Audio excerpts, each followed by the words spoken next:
Man, what is happening, my YouTube family? Of course, it is your boy B New coming at y'all this Monday morning. Had a great weekend. I hope you all had a great weekend as well. Of course, we had a lot of things going on in the association over the weekend. And of course, as we all know, the Lakers did play a game on Saturday. And I'm pretty sure most of you did see, of course, Donovan Mitchell, who was previously injured, did not play. And the Jazz were also without Mike Conley. Not sure if Mike Conley has been upgraded to play today for that back-to-back against the Lakers, which I did predict, thinking that the Utah Jazz would be fully healthy, that the Lakers would not get the victory. But the Lakers have actually been having a strange, I won't say good luck, because I don't really want to call other people demise good luck for somebody else. But of course, I don't know if you all know, but Damian Lillard, he had a mild injury over the weekend too that made him have a setback where he's going to miss a couple of games as well. So with Damian Lillard being out, Portland, they were able to win Friday by 1 point, just barely, without Damian Lillard. I was thinking they would lose that game but fall out, but then they came back again, and last night they lost a game to the Charlotte Hornets, because as you all know, the Charlotte Hornets are fighting for their playoff lives to be able to get into the play-in game, or either to be able to make it to that 6th seed without having to have the play-in game. So as we all know, the Knicks are doing the same, and the Knicks have won 6 in a row, and the Knicks are actually starting to look like a pretty formidable playoff team. But as you all know, like I said before, they aren't the team that is really going to do anything. But just kind of focusing on what happened on yesterday. So everybody was primed and ready to watch the Brooklyn Nets take on the Miami Heat, which could be a potential first-round matchup for the Brooklyn Nets. Just because of the way the seeding is, and a lot of people seem to think that the continuity of the Brooklyn Nets doesn't matter, and they haven't had their 3 stars on the floor but for 7 games this year. So, you know, Harden is still out, but you would think with Kyrie and KD that would be enough to easily take care of Miami, according to most. And I was looking forward to watching the game, and KD came out looking good as usual. I mean, shooting 100%, was just pulling up over defenders, just hitting his shot, doing what he had to do. But 4 minutes into the game, as we all know, KD was injured yet again. And I don't know, when I initially saw the play, it looked to me as though, I know they're calling it a thigh contusion, but I don't know. When I initially saw it, I may need to go back and take another look at it. But when I initially saw it, it looked more like a knee injury. And it kind of reminded me of the play when Kyrie fractured his knee in the finals in 2015 against Golden State, when he bumped knees with another player. I can't remember who it was, but and you didn't think it was that big of a deal, but actually fractured Kyrie's Irving knee. So let's just hope for the best that Kevin Durant is not too injured.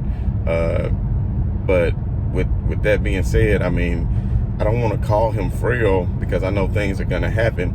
And I'm pretty much thinking if it was a playoff game, I would pretty much think that Kevin Durant would probably re-enter the game, or of course play in the next game and maybe sit that game. According to Steve Nash, he is still going to remain with the team on their upcoming road trip. So that's a good sign. That's a good sign for the Brooklyn fans and Kevin Durant fans out there, that hopefully the injury wasn't too serious. You're just talking about a bone bruise or a thigh contusion, but that's something that can be sore, and you don't want to linger. And the only thing that, I mean, time, of course, as they all know, time heals all wounds, so they say. But I would say they do physically. Well, most of them anyway, but not all wounds. But something like a thigh contusion is something that you just want to rest, and eventually it's going to heal up on its own, and it could be tender and be sore. But I can guarantee you, if it was a playoff game coming up, then KD probably would be playing, if they're not, if they are fully disclosing that the injury is indeed a thigh contusion. Because if the injury actually was a hit of the knee, then maybe that would be something totally different. But let's just hope for the best. But it seems like every time you're going to watch a marquee matchup with the Nets this year, you never get a chance to see it. And that just makes it hard because you can't really break it down, with all 3 of them playing. And it's just so weird that, Kevin Durant is either always hurt, or either James Harden is always hurt, or either Kyrie Irving is hurt, or he's missing in action. So it's just tough to say. And I know a lot of people just think, even Vince Carter recently said on this podcast that he was on, that the Nets are still the overwhelming favorite just because they too talented. And I don't think that was a shot at LeBron James and Anthony Davis, but I just really think that people have so much of a what have you done for me lately mentality of what they've seen, that they just don't remember what LeBron James is capable of and how he puts his stamp on a game. So it's only 15 or 16 games left or so in the season, so we are fastly approaching the end of the season. And with that being said, as you all know, in the last video, I said that AD was clear for full contact practice, and they said he wasn't going to play against the Jazz on Saturday, but they said he may play tonight. So that's something to look out through the day. Look out for the wire. You know, if any of you all find out that Anthony Davis will be playing tonight, definitely put that down in the comments below and let your boy B New know, so we can actually do a good pregame analysis tonight with the return of AD and see how they match up against the shorthanded Jazz. So I'm thinking that with the Jazz still being shorthanded, the Lakers can go out and get another victory tonight. Also, the Denver Nuggets will be playing the Memphis Grizzlies tonight, and a lot of people is not giving Memphis their respect, but I'm telling you what, the Memphis Grizzlies, I'm telling you, when you look at how they play the game, every game that they play, they're going to have 5 or 6 players in double digits. So they're like a full team. And to me, that's the type of team that's scary in the playoffs, because a team that gets every player involved is a team that's dangerous. And that's why I don't look at Brooklyn as that big of a threat, because that ball has to get spread around. And when all 3 of those players are there at the same time, how are you going to get your Jeff Green going, who needs so many looks? How are you going to get Shamet going? How are you going to get your Joe Harris's going if they're not getting looks? Where you can see, I think Joe Harris had 30 points yesterday, shot 7 out of 12 from 3. I think that was a career high for him. That's something that he needs, is a lot of touches. And where would those touches go? Because when you get 2 more star players back, then that's going to be shots that's going to go to them and take away shots from you. So they're going to have to be ready to build some kind of team chemistry and continuity, which I just don't know. I still say, and I'm like many of the other people, that I just think their talent is far too good. If all 3 are playing, that they will still get out of the East regardless how much they've played together. But I will say this, if they are minus a James Harden, then it's not going to look good for them. But I think James' injury is just something that's a minor tweak. But with the hamstring, which that's what he's dealing with, is something that you don't want to bring him back too soon, because Lord forbid if James comes back in during the playoffs and retweaks that hamstring injury and he goes out, then that's a wrap for the Nets. Because without James Harden, they're not going anywhere, in my humble opinion. I just don't think they could get past the Philadelphia 76ers without James Harden. Now, you might say the Nets did pretty good against the Sixers the other day when they didn't even play, KD. But at the end of the day, playoffs become a lot different, because in the playoffs, you get a chance to zero in on your competition and really get the focus on them for a whole series. So it's not like you have to worry about scouting any other team. Now it's about matchups with who's in front of you for the next 4 to 7 games, and then you'll be able to lock in on an opponent and find out their weaknesses and their strengths, how you want to attack them, how you want to defend against them, what it is they like to do against you. And then by the time you get around to that 3rd or 4th game, it's not too much strategic things that you're doing. You're just ready to go mano a mano to see which team is going to be the best. And that's what's great about the NBA playoffs. It's not like the NCAA when you won and done. It's not like the NFL when you won and done. It's a true series, and 9 times out of 10, the best team is going to win a series. Even though you might have calls that might go another way, you might have bad breaks with injuries and things of that nature. But I will say this, LeBron James has not, in his career, he's been getting a lot of bad breaks when it comes to injuries, like, when Kyrie was hurt, in the finals and things like that. So this time, LeBron, I'm thinking, is going to have a better path, because, it's unfortunate, but as we all know, Jamal Murray went down with Denver, and he's not going to return. So to me, that takes away the threat of Denver To be honest, I mean, Utah is a good team, but I think a fully whole, healthy Lakers team is not going to fret or even be worried about a Utah team. And then the only other team that you can really think of in the West that I mean, Portland, I don't think can challenge the Lakers. I just really don't think any of these teams can challenge the Lakers except for the Clippers. If the Clippers can get on a roll and get locked in defensively, but they will need to have Kawhi Leonard and both Paul George playing at a high level every single game. So I don't think the Clippers can win a series against the Lakers. If Kawhi has a good game and Paul George has a terrible game, then the next game Paul George has a good game and Kawhi has a bad game, things like that. I just don't think that they are going to be capable of being able to take out the Lakers in a 7-game series. And I think that's going to ultimately lead to Kawhi Leonard leaving, because to be totally honest, had Jamal Murray not went out, I would have probably been picking Denver over the Clippers anyway, had they met prior to meeting up with the Lakers. But there's still plenty of other teams that can give the Clippers fits too, because they can actually end up matching up against a Phoenix Suns team or somebody like that could actually take them out before they even get to play the Lakers. But that is something that we will discuss once we get closer to the playoffs and as we get closer to seeing how the seeds are going to work out. And then that play-in game is getting very interesting, because you got a lot of teams down there fighting and jockeying for a position.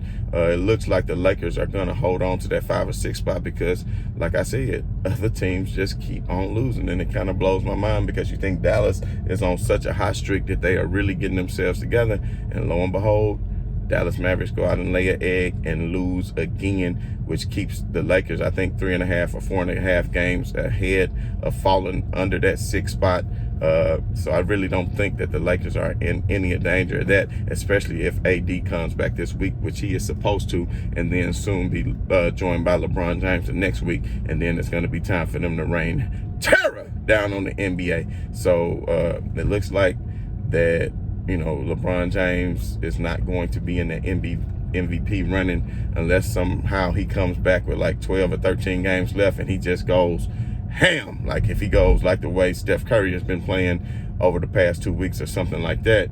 But with Joel Embiid coming back and doing what he's doing and leading his team in the East, I think he might get the nod.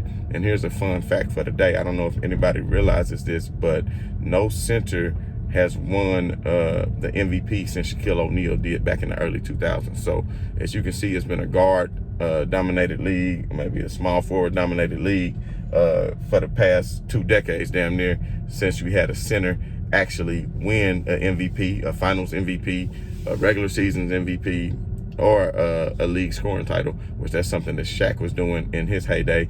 And I think a lot of people, especially old school mentality, miss having the big man involved. But Joel Embiid, he is a great big man, and he's capable of doing a lot more offensively than Shaq was, when Shaq actually just played a lot of bully ball as far as just getting his way in the post and just knocking people around. But the NBA kind of switched up how they called the rules on Shaq, and that kind of led to the demise of the Lakers early 2000 dynasty with Shaq and Kobe, which the way they started calling fouls, offensive fouls on Shaq when he was playing against Ben Wallace, when they actually did not call it like that in the prior years when Shaq was going up against the Sacramento Kings and the Portland Trail Blazers in the Western Conference Finals. But we won't get into all that. That's something you guys can go back and check out on tape if you ever get a chance. But with all that being said, I'm looking at Joel Embiid probably as winning that MVP. It would have been nice to see LeBron James win that MVP. I think he was on a very good trajectory to have winning that, but I think at this point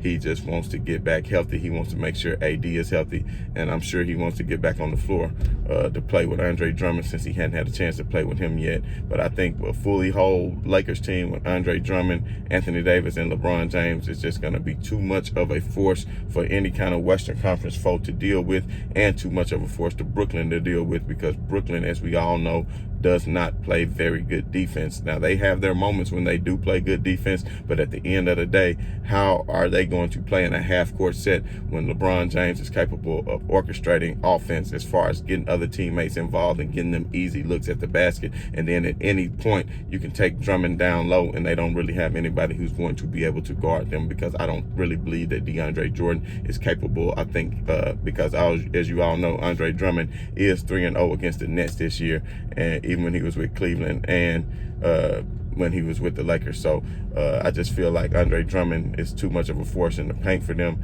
And then, of course, when they can put in the likes of a Marc Gasol too to spread the floor if need be in some situations. That's going to give LeBron James and Anthony Davis a lot more room to operate in the paint. So that's something that I'll be looking forward to. But as we all know, the Lakers are playing the Utah Jazz again tonight, and if they can come away with another victory, that's going to look good for them in the standings. And of course, Portland, I think, is playing again tonight without Damian Lillard, and that's going to be maybe another loss in the L column for them. That's really keeping the Lakers afloat. It's not anything that they're doing. It's more so what everybody else is doing. So, like I said before, I think LeBron James, if the Lakers had failed to like the 8th or 9th seed, then you probably see him back out on the floor at some point this week. But since they're hovering exactly where they need to be, of course, the Lakers are not afraid at all of being the 6th seed, because if they're a 6th seed, then they're going to play the 3 seed. And you know, they have no fear in their heart pretty much for any of these seeds. Of course, they would not want to be in a play-in game, and I don't think that's going to be the case. But as you all know, the association is crazy. Anything can happen at any given time, and the team can go on a hell of a run. So all this talk about Phoenix and Utah, I know they are good teams, but at the end of the day, I really think right now that the Nets have more of a challenge facing top teams in the East than the Lakers have facing the top teams in the West. And that's not because I'm saying the East is stronger, but I will say that I think the East is a little bit more top heavy, because when you look at teams like Milwaukee, Philly, and Brooklyn, then those top 3 teams compared to the top 3 teams of the West, the Clippers, the Suns, and the Jazz, I would probably, if I had a choice, I would probably pick maybe the Bucks and the Sixers over the Suns and the Clippers. And we all seen the matchups when they played each other this year, but that's neither here or there, because that's not going to mean a whole lot come playoff time, because the only team that's going to play the East and the West in the playoffs is the damn championship. And only one team from each side is going to make it to, and that's going to be the Lakers. And more than likely, I'm still going to pick the Nets if they are fully healthy. But if they're not fully healthy, then I'm going to pick the Philadelphia 76ers. And I actually give Philly the best chance against the Lakers. So I'd actually rather see the Nets against the Lakers, because I really think that the Lakers would have their way with the Nets and probably would make them cry. And I wouldn't mind seeing a few tears roll down the face of Kyrie Irving. And I wouldn't mind James Harden looking real silly once again when LeBron had to miss lunch like he has so many times in the playoffs. But anyway, it's just a Monday morning. I'm enjoying myself. I got to get back. I got to handle some business. So I just want to chime in with everybody. Was going to come over the weekend and comment on a few things, but just was not able to do so. So as you all know, I'm keeping it pretty consistent for the morning show Monday through Friday. So I appreciate everybody that tunes in and just listens to what I had to say. And I appreciate all the remarks of all you guys' opinions on what you all have to say, except for the smooth brains and the haters. But we're not worried about the smooth brains and the haters. But as always, this is your boy B New. I just want to say right on to the real. Much love to the haters. I'm out.